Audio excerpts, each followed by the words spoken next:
So here we are again. Oh, you're not going to agree with this, and by its very nature, some people will not be mentioned that probably should. But look, I only have 10 entries. But as we are at the end of the year, all of the What Culture people got together and put our heads together.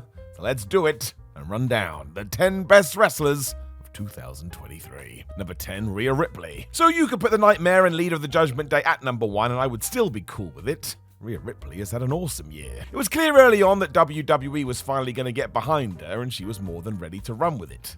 Exhibit A is that WrestleMania match with Charlotte Flair, which was excellent. It also saw Ripley win the WWE Women's World title, and since then she has just been great.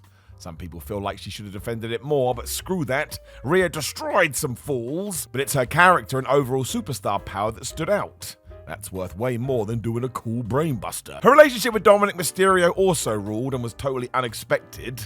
Plus, she is owning TikTok right now. You may roll your eyes at this, but these are the things that make you a mainstream star. So she has totally kicked ass, and come 2024, she's probably gonna get even bigger still. Number 9, Kenny Omega. Some people like to act as if Kenny Omega hasn't been having banger after banger, but here's a newsline for you. He has. This is his skill. As ever, he could always be used in a higher level role, but look at the evidence. His match against Will Ospreay at Wrestle Kingdom in January is probably going to be the match of the year. Then the rematch at the Forbidden Door is probably a match of the year. And then he had that match with Vikingo and Dynamite, which, well, you know, you get the deal. We can keep doing this with names like Jon Moxley, Takeshita, and Carl Fletcher, and it's all because Omega is a generational talent that only knows one gear.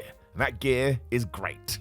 Whatever that means. He also had a super fun time with the Young Bucks as they had party matches against AR Fox and Top Flight, plus most of everything he did with the Jericho Appreciation Society rocked too. Nobody knows how long Kenny has left because he has been suffering with injuries, so I say enjoy him while you can.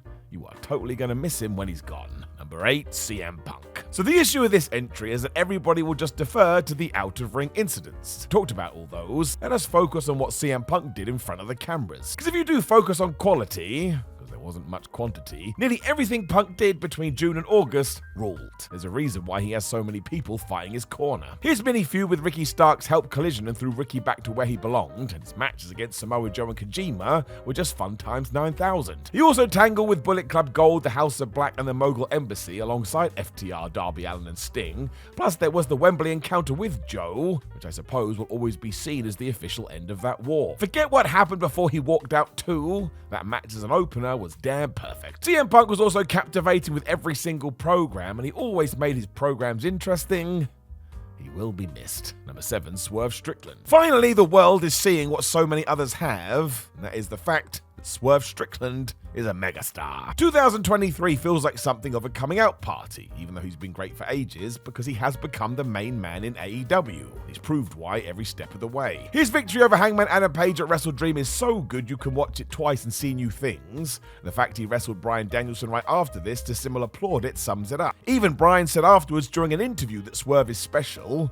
Who knows better than that guy? Even when he was doing mini-matches with Orange Cassidy at the end of the Double or Nothing Battle Royal he was flying, and the Coffin Battle at All In shown that he can do the crazy stuff too. I have been saying for a while Strickland should be a world champion sooner rather than later, and now we've got all the evidence for it. 2024 has to be his year. Number 6, Cody Rhodes. All you really need to know is that even though Cody Rhodes didn't emerge victorious at WrestleMania 39, he still remained one of the most over babyfaces in all of wrestling. That does not just happen. A huge reason for this was that feud with Brock Lesnar, and I don't even care, man. That was excellent stuff. Benefited from having a touch of the old school, Brock clearly having a good time too, and the end result was Rhodes beating the Beast. Goes to show how highly WWE thinks of the American Nightmare. He also won the Raw Rumble, which made everybody warm and fuzzy in their tum-tums, with the icing on the cake being that short tag team title run with Jey Uso. That press conference alone would have been worth it. I still believe that Rhodes will be the guy to stop Roman Reigns in 2024 too, and from there, dude is gonna go through the roof. 5, Toni Storm. So let us focus on the obvious. Toni Storm wins the 2023 award for Best Out of Nowhere Gimmick Change. This is all time. It actually did tie in as Storm went through the ringer after losing her AEW Women's Championship when she convinced herself she was a Hollywood superstar from the 1920s. Only in wrestling. What we shouldn't forget is her body of work though, because she had bangers with Willow Nightingale, Shida, Kira Hogan, Sky Blue, Taya Valkyrie, Billy Starks, and everybody else that came up against her. Tony was on a tear. The Outcast stable seemed to cause some chat, but it still worked as a vehicle for what was next, and she did all this after Jamie Hayter got injured, meaning Storm had to step it up. She should be the focal point of the division for ages now because she has ticked this final box. Not like this is anything new either, really. Tony Storm has actually been great for years. Number 4, MJF. Another guy that could easily be number 1, MJF has made AEW his own this year. I mean, he is at the tippity top. It all started when he won the world title in 2022, but ever since then, it's come of age. That 4-way for his championship at Double or Nothing was described by many as the best 4-way some people had ever seen, and he was the poster boy for All In, as well as the Ring of Honor tag match opening the show. He closed it with new best friend Adam Cole. That storyline has played out wonderfully too, and of course there's the Bryan Danielson Iron Man match. My word, that gets better on every viewing. His organic switch to being a good guy was overdue as well because fans didn't want to boo this man. And while 2024 is meant to be the start of the Great Bidding War, it actually doesn't matter.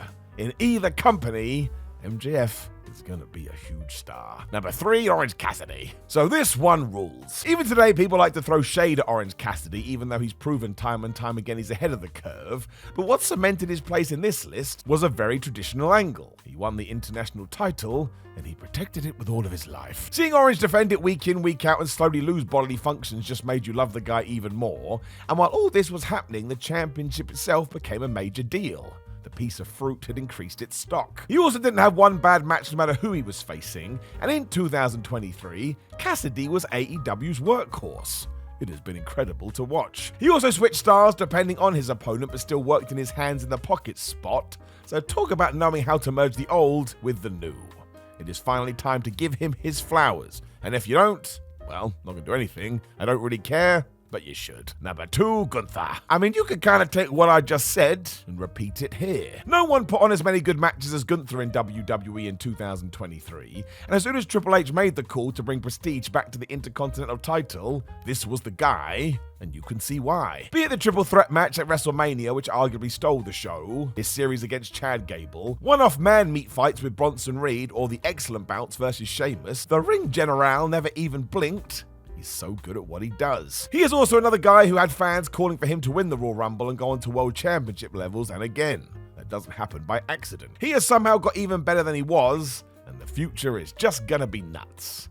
I mean, you can see it already. He is gonna do it all. Number 1, Bryan Danielson. So there is now no more debate. Bryan Danielson is one of the best wrestlers ever. I don't think you can even argue it. He can literally have 5-star matches against everybody, even at a moment's notice. Plus, he finished his dream fight with Okada with a broken arm.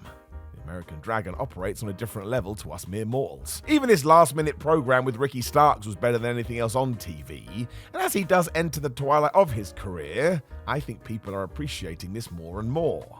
I mean, the dude keeps upping his game. It was already pretty high to begin with. If he does decide to walk away full-time in 2024, it will be sad all around. Danielson is only going to be thought of even higher when we don't see him every week. This man is just the best. Do you want to have your say on who should be one of the 10 best wrestlers of 2023? Well, you can do that by putting a comment below. Before you like the video, share the video, and you can subscribe. Then please do go to whatculture.com where you can read articles like this with your eyes. Make sure you come follow us on social media, but more importantly, remember, it's just a list. None of my opinions should be taken worth a damn, because I don't know what I'm talking about. I just snuck in the door one day, and they let me make some videos. Goodbye.